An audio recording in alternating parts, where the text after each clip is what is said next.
شان حبیب الرحمان صلی اللہ علیہ وآلہ وسلم کی قسط نمبر 69 کا آغاز کیا جائے گا۔ اللہ تعالیٰ کا فرمان عالی شان ہے، قُلْ يَا عِبَادِيَ الَّذِينَ أَسْرَفُوا عَلَىٰ أَنفُسِهِمْ لَا تَقْنَطُوا مِن رَحْمَتِ اللَّهِ إِنَّ اللَّهَ يَغْفِرُ الذُّنُوبَ جَمِيعًا۔ تم فرماؤ کہ اے میرے وہ بندوں جنہوں نے اپنی جانوں پر زیادتی کی، اللہ کی رحمت سے نا امید نہ ہو، بے شک اللہ سب گناہ بخش دیتا ہے۔ یہ آیت کریمہ بھی حضور صلی اللہ علیہ وآلہ وسلم کی صحیح نعت شریف ہے۔ اس کی شان نزول یہ ہے کہ ایک جماعت نے عرض کیا کہ یا حبیب اللہ، ہم ایمان تو لے آئیں مگر ہم بڑے گناہگار ہیں، کیا ہمارے گناہ بھی معاف ہو جائیں گے؟ اس پر یہ آیت کریمہ نازل ہوئی اور اس میں فرمایا گیا کہ اے میرے محبوب، تم فرما دو کہ اے میرے وہ بندوں جنہوں نے قصور کیے ہیں، رب کی رحمت سے نا امید نہ ہو، اسلام میں آ جاؤ اور اس سمندر رحمت میں غوطہ لگا تو لو تو ہر میل سے پاک صاف ہو جاؤ گے۔ اس آیت میں جو یا عبادی فرمایا گیا ہے، یا تو مراد اس سے اللہ کے بندے ہیں تو یہاں قید لگانی ہوگی۔ ایک تو یہ کہ یقول اللہ یا عبادی اللہ، فرماتا ہے کہ میرے بندوں کیوں، پھر کل سے تعلق نہ ہوگا۔ دوسرے یہ کہ اسرفوا علی انفسہم میں قید لگانی پڑے گی کہ مشرکین و کفار اس سے خارج ہیں، صرف اہل ایمان ہی اس میں داخل ہیں، کیونکہ اللہ کے بندے تو صرف سب ہی ہیں اور مشرک کے شرک میں کی بخشش نہیں ہو سکتی۔ ان اللہ لا یغفر ان یشرک بہ، اللہ شرک کو نہیں بخشتا۔ یا عبادی سے مراد رسول اللہ صلی اللہ علیہ وآلہ وسلم کے بندے ہیں، یعنی غلام، عبد بمعنی عابد بھی آتا ہے اور بمعنی خادم بھی۔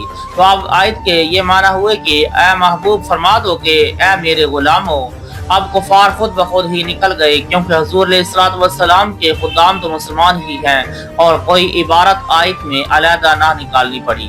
اسی توجیہ کو مولوی اشرف علی تھانوی نے اختیار کیا ہے کہ عبادی سے مراد حضور صلی اللہ علیہ وآلہ وسلم کے بندے ہیں، اور مسلم شریف میں بھی اختیار کیا ہے یا عبادی کہہ کہ ہم کو شاہ نے اپنا بندہ کر لیا، پھر تجھ کو کیا۔ عبد النبی اور عبد الرسول وغیرہ نام رکھنا بالکل جائز ہے اور قرآن سے ثابت ہے۔ رب تعالیٰ فرماتا ہے من عبادکم و ایمائکم، تمہارے غلام اور تمہاری لونیاں عرب میں عام طور پر کہتے ہیں عبدی یعنی میرا غلام۔ صاحب در مختار کے استاد کا نام عبد النبی خلیلی تھا، جہاں انہوں نے اپنا شجرہ علمی بیان کیا۔ حدیث پاک میں جو اس سے منع فرمایا گیا کہ عبدی اور امتی نہ کہو، یہ حکم استجابی ہے۔ جیسے فرمایا گیا کہ انگور کو کرم نہ کہو کیونکہ کرم مسلم ہے۔ صحابہ کرام نے بھی وارہا فرمایا ہے کہ کنت انا عبدہ و خادمہ، میں حضور صلی اللہ علیہ وآلہ وسلم کا عبد اور خادم تھا۔ اس کی پوری تحقیق ہماری کتاب جاء الحق و زاہق الباطل میں دیکھیں، جس میں اس کے ایسے دلائل بیان کر دیے گئے ہیں کہ جن کا جواب انشاءاللہ خالص سے ناممکن ہے۔ لا تقنطوا سے معلوم ہوا کہ خدا کی رحمت سے نا امیدی بندے کی شان نہیں، بلکہ اپنے گناہوں کو دیکھ کر رب سے ڈرے اور رحمت الہی پر غور کر کے امیدوار رہے۔ گنا رضا کا حساب کیا، وہ اگرچہ لاکھوں سے ہے سوا، مگر اے اف تیرے اف کا تو حساب ہے نا شمار ہے۔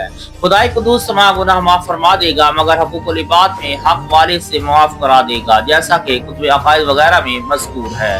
اللہ تعالی ہم سب کی غلطیوں کو، خطاؤں کو جانے انجانے میں جو ہوئی ہم سے، ان کو معاف فرمائے اور دین کے راستے پر چلنے کی توفیق عطا فرمائے، آمین یا رب العالمین۔